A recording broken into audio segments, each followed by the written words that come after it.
શહેરના કારેલીબાગ પાણીની ટાંકી તરફના રોડ ઉપર અકસ્માતની ઘટના બની હતી। દબાણ શાખાના વાહને અકસ્માત સર્જ્યો છે।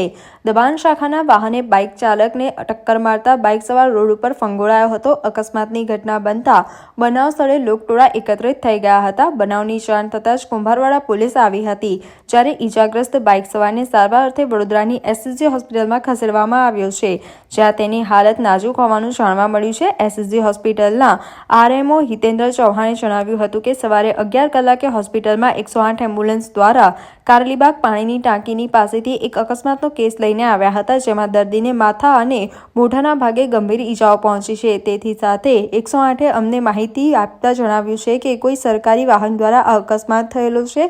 હાલ દર્દી ગંભીર છે। અમારા સ્પેશિયાલિસ્ટ ડોક્ટર દ્વારા તમામ પ્રકારની સેવાઓ આપવામાં આવી રહી છે અને દર્દીનો જીવ બચાવવાની કોશિશ ચાલી રહી છે। અમારી એસએસજી હોસ્પિટલ ખાતે આજે સવારે 11 વાગ્યાના સુમારે 108 એમ્બ્યુલન્સ દ્વારા એક દર્દીને લઈ આવવામાં આવેલ, જેને કારેલીબાગ પાણીની ટાંકી પાસે અકસ્માત થયેલો છે। આ 108 દ્વારા જણાવવામાં આવેલ કે એ અકસ્માત કોઈક સરકારી વાહન દ્વારા થયેલ છે। પેશન્ટની કન્ડિશન ગંભીર છે, એને માથા અને મોઢાના ભાગે ઈજા થયેલ છે। શું ટ્રીટમેન્ટ ચાલી રહી છે? ટ્રીટમેન્ટ અમારા લેવલની બેસ્ટ ટ્રીટમેન્ટ ચાલી જ રહી છે અને દર્દીનો જીવ બચાવવાની પૂરતી કોશિશ ચાલુ જ છે। અન્ય કોઈ હોસ્પિટલમાં શિફ્ટ કરવાની છે? એની માહિતી મારી પાસે